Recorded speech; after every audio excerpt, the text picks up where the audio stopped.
Hello everyone, welcome to Pro Fight Picks. My name is Valentin and today we're gonna take a look at UFC 265. And in this video I'm gonna take a look at prelims and early prelims and gonna give my picks and predictions. A lot of very nice fights we got on this card, so let's not wait any longer and move on to the first fight of the early prelims. So, in the first fight of the evening, we got Johnny Munoz fighting against Jamie Simmons. Prior to the UFC, Munoz fought in the KOTC promotion where he amassed an impressive 10-0 record. Johnny lost his debut fight in the UFC by unanimous decision to Nathan Munoz. Overall, Munoz is a versatile fighter who is equally dangerous on his feet and on the ground. Johnny most often defeated his opponents with his submissions, but he also has a very powerful one-shot punch in his arsenal, which served him pretty nicely. His opponent, Jamie Simmons, lost the only fight in the UFC by knockout to Giga Chikadze. Simmons is also a versatile fighter, but he gravitates more towards stand-up work. He has a pretty powerful punch in his arsenal, but he himself cannot boast of a concrete jaw. On the ground, Jamie is not very convincing, to be honest. If you guys saw his fights, you would spot that immediately. In my opinion, Johnny Munoz seems like a better and more balanced fighter than Simmons. Munoz is quite capable of competing on equal terms with his opponent on the feet, and on the ground he will certainly dominate. So, I believe Munoz's victory by submission is seen as the most likely outcome of the fight, so I pick Munoz to win by submission. In the next fight, we got Victoria Leonardo fighting against Melissa Gatto. What can we say about Victoria Leonardo? She's a 31-year-old American who started her professional career in 2018. Prior to signing with the UFC, Leonardo actually had a record of 8 wins in 10 fights, which is pretty good. However, she lost her debut UFC fight to Fioro by technical knockout in January, so not really far ago. Overall, as a fighter, Leonardo is pretty versatile, with balanced wrestling and punching skills. She looks good on the feet, but is not a pronounced puncher. On the ground, Victoria also acts pretty effectively, but she will not cope with top grapplers. Her opponent is the 25-year-old Brazilian Melissa Gatto, who've been fighting among the pros since 2016. What can we say? All of her fights took place in little-known fighting organizations, and at the moment her record is 6 wins in 8 fights with 2 draws. The base style of Gatto is Brazilian Jiu-Jitsu. She's actually very dangerous on the ground. She won most of her fights by submission, by the way. The current condition of the Brazilian is uncertain since the last time she entered the octagon was back in 2018, so it's kind of hard to imagine something of her because we didn't see her compete in a long time. Gatto is the favorite in this pair, even with a long break. Her trump card is basically her excellent grappling skills, which should be more than enough to defeat Victoria Leonardo in my opinion. On the feet, Melissa will compete with the American, at least on equal terms, I would say. So, as of my pick, I pick Gatto to win by submission in this fight. Moving on to the next fight, we got Miles Jones fighting against Anderson dos Santos. Dos Santos is a 35-year-old Brazilian fighter that actually has been fighting among the professionals since 2011. Dos Santos spent most of his career in little-known fighting organizations, and he was able to collect the record of 20 victories in 26 fights, which is pretty good, I would say. Anderson made his Ultimate Fighting Championship debut in 2018. At the promotion, he lost by decision to Ned Narimani and Andre Ewell, and at the last fight, he actually was able to get a win by choking out Martin Day. It was a pretty good performance. Dos Santos is a black belt in Brazilian Jiu-Jitsu and has good grappling skills. He was actually utilizing his jiu-jitsu in every single fight. He won most of his fights by chokes and submissions. He lost more often by KOs, but it was a long time ago, so we'll see how he will perform on the fight night. His opponent, Miles Jones, is a 27-year-old American who switched to professional MMA in 2014. Prior to signing with the UFC, actually, Jones fought in the LFA promotion, where he was able to acquire a record of 9 wins and 0 losses. Under the UFC banner, Miles defeated Cole Smith, Kevin Natividad, and lost to Mario Bautista by TKO in the second round. What can we say about Jones? He's a versatile fighter with a good wrestling base and decent boxing skills. He's effective on the ground, although he's not a pronounced puncher. The only defeat Miles had in his career was by KO. More specifically, it was TKO. Moving on to the prediction, I would say for Donald dos Santos it will not be easy to compete with the young wrestler on the ground, and in his standing position he will most likely work as a second number. The only chance for the Brazilian is the submission after his opponent makes a mistake. That's pretty much the only way for Anderson dos Santos to win. On the other hand, Miles Jones should act as an aggressor in the octagon. The American will constantly put the pressure on dos Santos, imposing middle-range exchanges. On the ground, Jones will turn to the ground and pound if he's in dominant position. However, still might be a very dangerous fight for him if he get caught in that submission. You know, dos Santos is no joke on the ground. But I still pick Miles Jones to win by TKO. Moving on to the last fight of early prelims, we got Manel Kape fighting against Odi Osbourne. Before signing with the UFC, Manel Kape became the champion of the Rising organization and actually had a pretty nice record of 15 wins in 19 fights. However, in both fights at the UFC, Manel lost on points to Pantoja and Matheus Nicolau. Manel Kape is actually a pretty balanced and versatile fighter. To a greater extent, he tends to work on the feet. He has a technical boxing and a very powerful punch. On the ground, Manel is also not bad, but he's inferior to the top grapplers. His opponent, Odi Osbourne, lost his debut fight by submission to Brian Keller and in February knocked out Jerome Rivera. Osbourne is also a versatile fighter who prefers to fight on the feet. He has solid punching power and can be equally dangerous on the ground.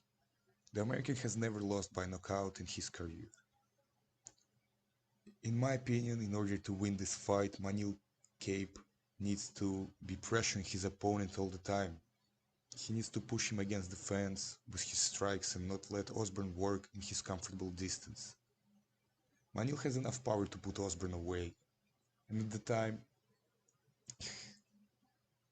the time of the dangerous moments, he will be able to, resist Osbourne's punches because Manel has pretty strong jaw. He can take a very powerful punch.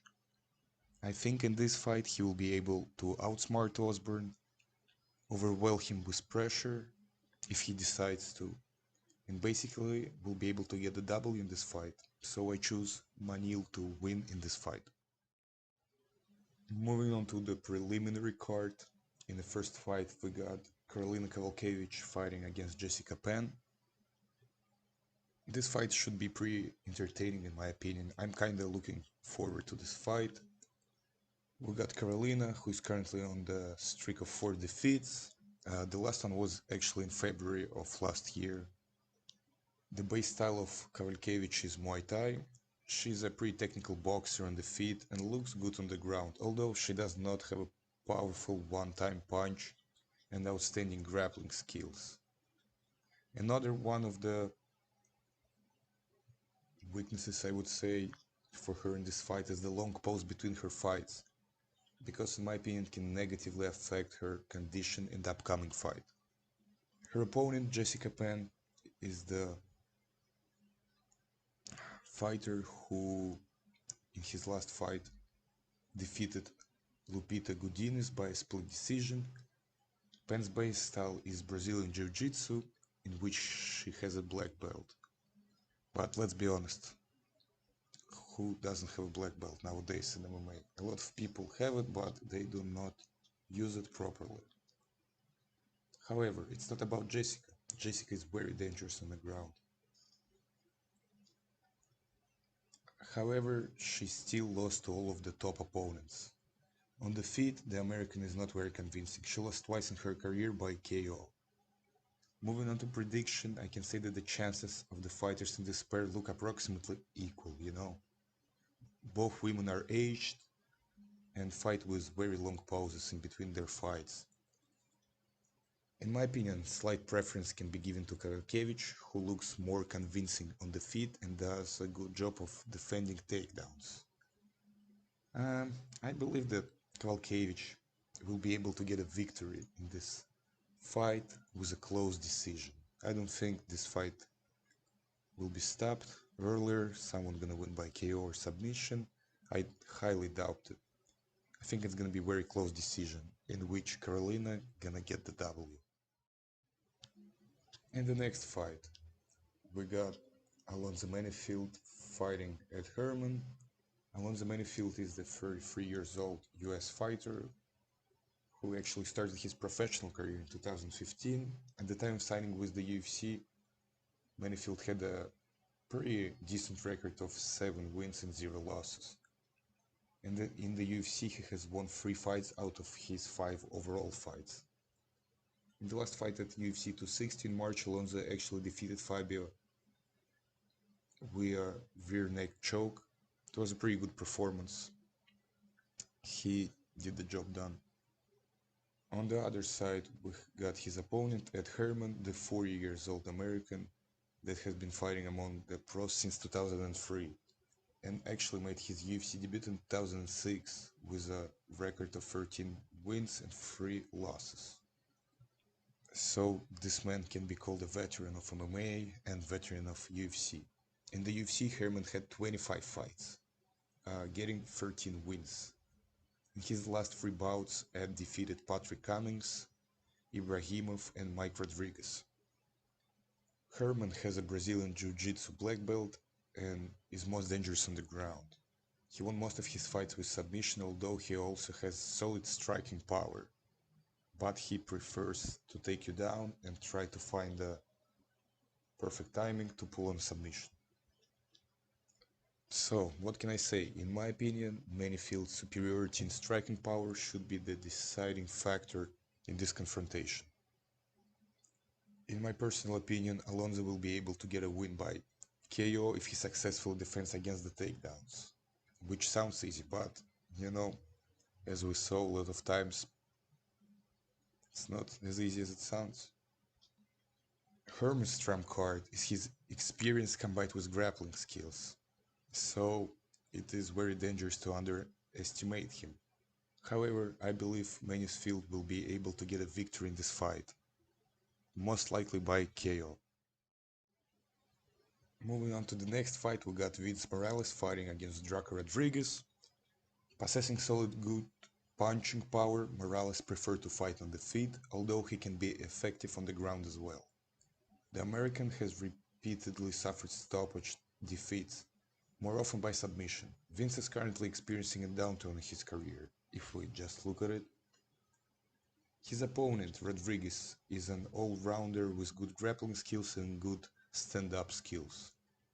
He's effective on the ground. He gained most of his wins by submission. Draco also works confidently on his feet, but he has lost by KO twice in his career. Morales has not won by KO in a long time, so it will not be easy for him to hurt Rodriguez with his punches. In turn, Draco can use his superiority in grappling skills and try to move the fight to the ground. Draco's victory in terms of points or submission is seen as the real outcome of this confrontation, so I believe Rodriguez is gonna win in this fight. And finally, the last fight of the preliminary card, where we got Bobby Green fighting against Rafael Fiziev. Let's start with Bobby Green. Prior to joining the UFC, Bobby Green had a 19-5 record and a KOTC belt to his credit. Under the UFC banner, Bobby had 15 fights, scoring 8 wins, 6 defeats, and 1 draw. In the last fight, the American lost by decision to Thiago Moises. Green is a versatile fighter with balanced but not outstanding skill set. He is quite effective both on the feet and on the ground, but he has not won by stoppages for more than 7 years. Bobby himself has repeatedly lost by KO and submissions. Moving on to Fiziev. So at the time of his transition to the UFC, Rafael had a 6-0 record. He lost his debut fight at the UFC by knockout to Magomed Mustafayev. But then he started a series of 3 wins over Alex White, Mark Diakasi, and Renato Moicano. Fiziev's base style is kickboxing. He actually prefers to fight on the feet. He has pretty solid knockout power and effectively defends against takedowns, which is very important if you like to work on the feet. Rafael suffered the only defeat in his career by knockout. So moving on to prediction, what can we say? Fiziev has a good chance of getting an early win in this confrontation. If he fights according to his own scenario, he will be able to knock out the American. But in the case that Green calmly withstands the bombs of Fiziev, in that case Fiziev will take the victory by points with a comfortable margin on the judges' scorecards, I believe. So I pick Fiziev to fight in this fight, to win in this fight.